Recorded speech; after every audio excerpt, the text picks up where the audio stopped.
आप सभी भक्तजनों को जय श्री माता रानी, जय श्री महामाया। आज आप सभी भक्तजनों के समक्ष श्रीमद् भगवत गीता के 12वें अध्याय का महात्म्य बतलाएंगे। श्री महादेव जी कहते हैं, हे पार्वती, दक्षिण दिशा में कोल्हापुर नाम का एक नगर है जो सब प्रकार के सुखों का आधार, सिद्धि महात्माओं का निवास स्थान तथा सिद्धि प्राप्ति का क्षेत्र है। वह पराशक्ति भगवती लक्ष्मी का प्रधान पीठ है। संपूर्ण देवता उसका सेवन करते हैं। वह पुराण प्रसिद्ध तीर्थ भोग एवं मोक्ष प्रदान करने वाला है। वहाँ करोड़ों तीर्थ और शिवलिंग हैं। रुद्र गया भी वहीं है।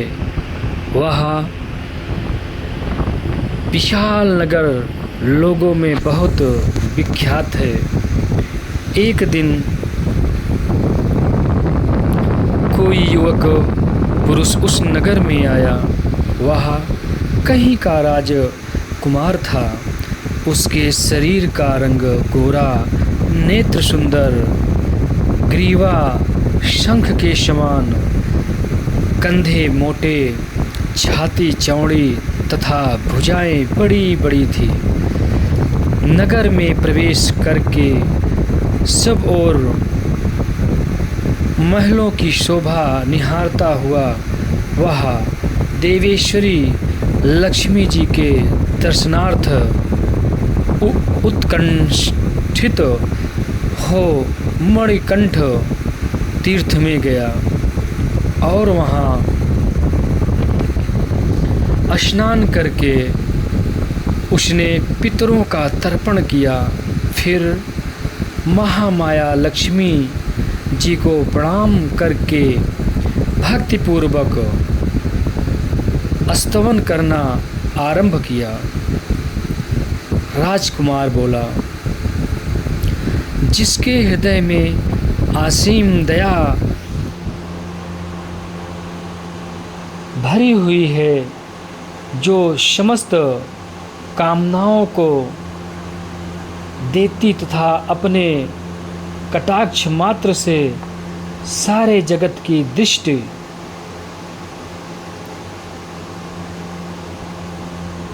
शिष्ट पालन और संहार करती हैं, उस जगन माता महालक्ष्मी की जय हो। जिस शक्ति के सहारे उसी के आदेश के अनुसार परमेष्ठी ब्रह्मा सृष्टि करते हैं, भगवान अच्युत जगत का पालन करते हैं तथा भगवान रुद्र अखिल विश्व का संहार करते हैं।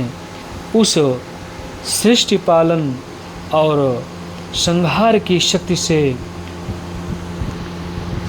संपन्न भगवती पराशक्ति का मैं भजन करता हूँ।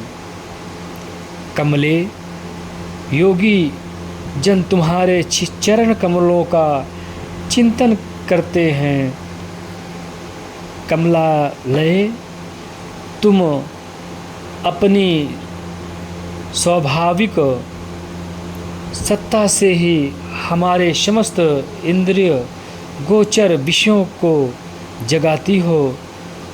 तुम ही कल्पनाओं के समूह को तथा उसका संकल्प करने वाले मन को उत्पन्न करती हो। इच्छा शक्ति, ज्ञान शक्ति और क्रिया शक्ति, ये सब तुम्हारे ही रूप हैं। तुम परासंवित परम ज्ञान रूपिणी हो। तुम्हारा रूप तुम्हारा स्वरूप निष्कल, निर्मल, नित्य, निराकार, निरंजन, अंतरहित, आतंक शून्य, आलंबहीन तथा निरामय है। देवी, तुम्हारी महिमा का वर्णन करने में कौन सामर्थ्य हो सकता है, जो षट चक्रों का भेदन करके अतः अंतःकरण के 12 स्थानों में विहार करती हैं। अनाहत, ध्वनि, बिंदु, नाद और कला, ये जिसके स्वरूप हैं, उस माता महालक्ष्मी को मैं प्रणाम करता हूँ। हे माता, तुम अपने श्री मुख रूपी पूर्ण चंद्रमा से प्रकट होने वाली अमृत राशि को बहाया करती हो। तुम ही परा, पश्यंती, मध्यमा और वैखरी नामक वाणी हो। मैं तुम्हें नमस्कार करता हूँ। हे देवी, तुम जगत की रक्षा के लिए अनेक रूप धारण किया करती हो। अंबिके, तुम ही ब्राह्मणी, वैष्णवी तथा माहेश्वरी शक्ति हो। बाराही महालक्ष्मी, नारसिंही, ऐन्द्री, कौमारी, चंडिका, जगत को पवित्र करने वाली लक्ष्मी, जगन्माता सावित्री, चंद्रकला तथा रोहिणी भी तुम ही हो। हे परमेश्वरी, तुम भक्तों का मनोरथ पूर्ण करने के लिए कल्पलता के समान हो। मुझ पर प्रसन्न हो जाओ। उसके इस प्रकार स्तुति करने पर भगवती महालक्ष्मी अपना साक्षात स्वरूप धारण करके बोली, राजकुमार, मैं तुमसे प्रसन्न हूँ। तुम कोई उत्तम वर मांगो। राजपुत्र बोला, माँ, मेरे पिता राजा बृहद्रथ अश्वमेघ नामक महान यज्ञ का अनुष्ठान कर रहे थे। वे दैव योग से रोगग्रस्त होकर स्वर्गगामी हो गए। इसी बीच में यूप में बांधे हुए मेरे यज्ञ संबंधी घोड़े को, जो समूची पृथ्वी की परिक्रमा करके लौटा था, किसी ने रात्र में बंधन काटकर कहीं अत्यंत अन्यत्र पहुंचा दिया। उसकी खोज में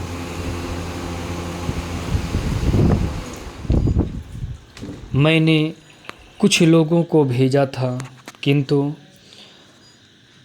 वे कहीं भी उसका पता न पाकर जब खाली हाथ लौट आए हैं, तब मैं सब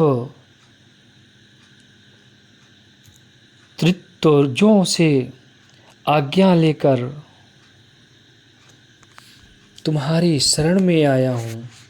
हे देवी, यदि तुम मुझ पर प्रसन्न हो तो मेरे यज्ञ का घोड़ा मुझे मिल जाए, जिससे यज्ञ पूर्ण हो सके। तभी मैं अपने पिता महाराज का ऋण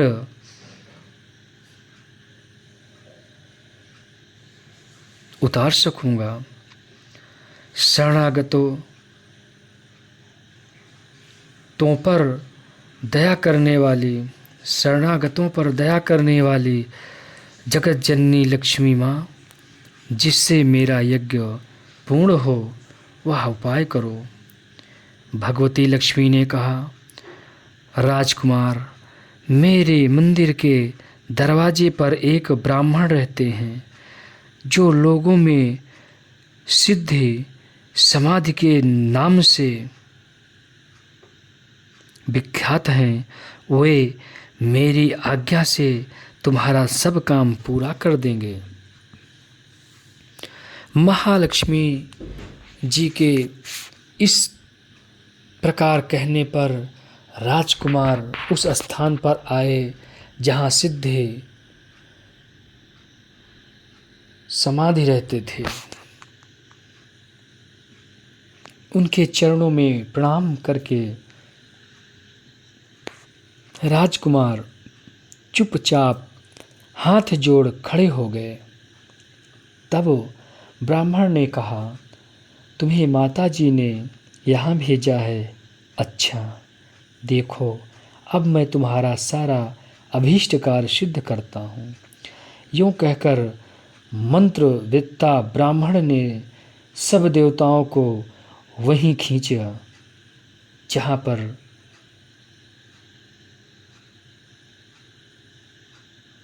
सिद्ध समाधि बैठे थे। राजकुमार ने देखा उस समय सब देवता हाथ जोड़े थर थर काँपते हुए वहाँ उपस्थित हो गए। तब उन श्रेष्ठ ब्राह्मण ने समस्त देवताओं से कहा, देवगण, इस राजकुमार का अश्व जो यज्ञ के लिए निश्चित हो चुका था, रात में देवराज इंद्र ने चुराकर अन्यत्र पहुंचा दिया है। उसे शीघ्र ले आओ। तब देवताओं ने मुनि के कहने से यज्ञ का घोड़ा लाकर दे दिया। इसके बाद उन्होंने उन्हें जाने की आज्ञा दी। देवताओं का आकर्षण देखकर तथा खोए हुए अश्व को पाकर राजकुमार ने मुनि के चरणों में प्रणाम करके कहा, हे महर्षि, आपका यह सामर्थ्य आश्चर्यजनक है। आप ही ऐसा कार्य कर सकते हैं, दूसरा कोई नहीं। हे ब्राह्मण, मेरी प्रार्थना सुनिए।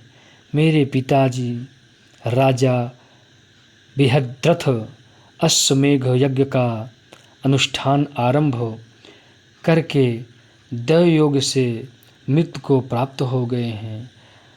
अभी तक उनका शरीर तपाए हुए तेल में सुखाकर मैंने रख छोड़ा है। साधु श्रेष्ठ, आप उन्हें पुनः जीवित कर दीजिए। यह सुनकर महामुनि ब्राह्मण ने किंचित मुस्कुराकर कहा, चलो, जहाँ यज्ञ मंडप में तुम्हारे पिता मौजूद हैं, चलें।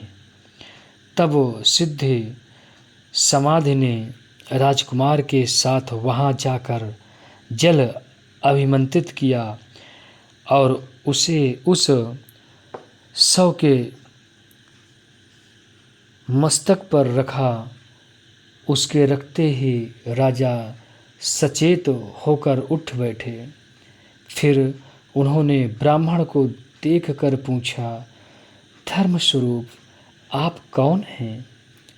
तब राजकुमार ने महाराज से पहले का सारा हाल कह सुनाया। राजा ने अपने को पुनः जीवन दान देने वाले ब्राह्मण को नमस्कार करके पूछा, हे द्विज ब्राह्मण, किस पुण्य से आपको यह अलौकिक शक्ति प्राप्त हुई है?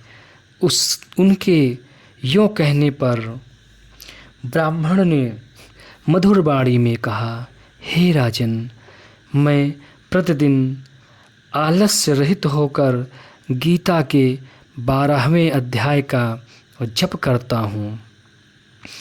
उसी से मुझे यह शक्ति मिली है जिससे तुम्हें जीवन प्राप्त हुआ है। यह सुनकर ब्राह्मणों सहित राजा ने उन महर्षि से गीता के 12वें अध्याय का अध्ययन किया।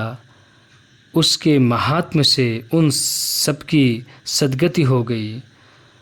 दूर दूर से दूसरे दूसरे जीव भी उसके पाठ से परम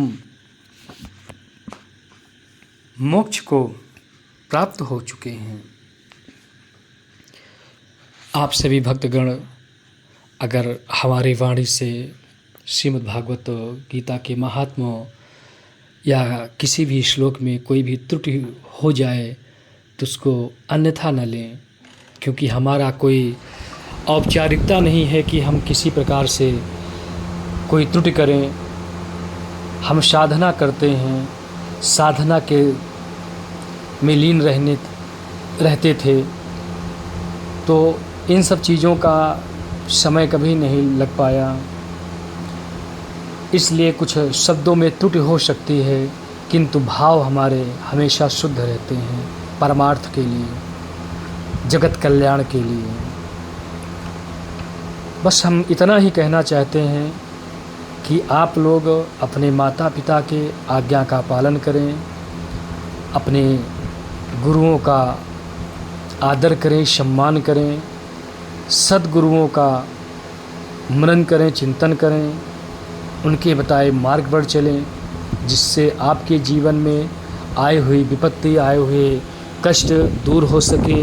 आपके घर परिवार में कोई भी किसी भी तरह की विपत्ति है, कष्ट है, धन की हानि है, सुख समृद्धि नहीं है, तो इससे सुख समृद्धि भी बढ़ेगी, आपको भी सुकून होगा, आपके घर परिवार में भी कलह से मुक्ति मिलेगी। धर्म सदैव उस प्राणी के निमित्त कार्य करता है जो प्राणी मन क्रम वचन से शुद्ध अपने आप को रख सके।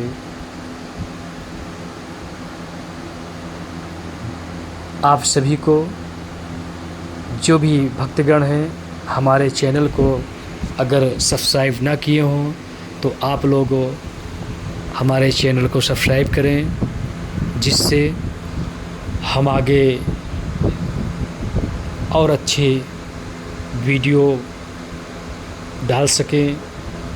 हमारे उत्साह को प्रोत्साहन दीजिए, जिससे हम अच्छी से अच्छी गूढ़ से गूढ़ रहस्यों को आपके समक्ष रख सकें। बस इतना ही कहना है। जय श्री माता रानी, जय महामाया।